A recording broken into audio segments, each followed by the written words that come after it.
When I asked which Indian large cap has given positive returns in all of last 10 years, I was in minority as well because my guess was wrong too. Well, as the tagline would say, हर घर कुछ कहता है, ये stock कुछ कहता है.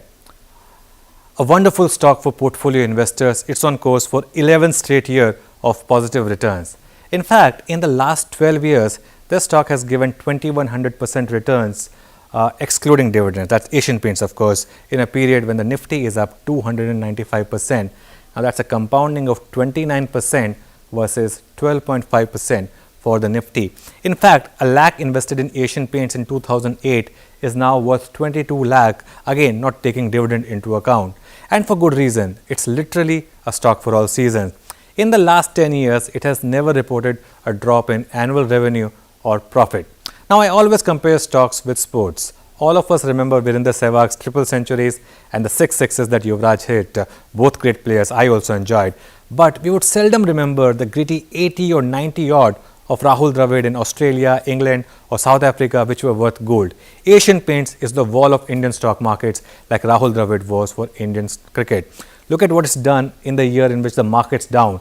In FY12, when the Nifty was down 9.2%, it was up 28%. FY16, when the Nifty was down 8.9%, it was up 7%. And in FY20, when the Nifty was down 26%, it was up about 12%. Now remember, if you're down 26% in a year, the next year you need to make 35% just to break even. That is the importance of doing well in down year for the market. Now let's look at the financial performance. Solid as rock. From 5,500 crores, the revenue has gone up to 20,500 crores. The profit after tax has gone up from 400 crores to 2,800 crores. The margin is up from 15% to 26%. But the one metric where it literally stands out is the debt to equity, finance cost. It's a company which has literally no debt burden. The debt equity is almost nil. It's in fact a cash machine. It has respected its equity. It's never raised equity since its listing way back in 1982. Has never needed any debt as well because cash generated every year is enough to pay healthy dividend, taxes and plow back the money in the business. Now let's look at how the shareholding pattern of the company has looked over the last many years. Promoter shareholding has remained strong. In fact, it's gone up a bit from 49.98 or 50% to 52.79%. LIC has cut its stake from 7.8% to nearly 2.8%. And if you look at who has lapped up that stake, it's FIIs, mutual funds. Retail has come off a little bit. And interestingly, Reliance, which picked up almost a 5% stake right at the start of this big bull run, until this date, it retains this. And now the last but perhaps the most important part of the story. It has done this while keeping the employees happy. The company has always had a reasonable pool of employees. In 2009, it had 4,260.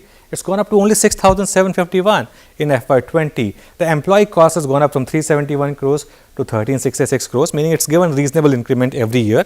And the productivity per employee has gone up from 9.3 lakh to 20 lakh. That's profit per employee.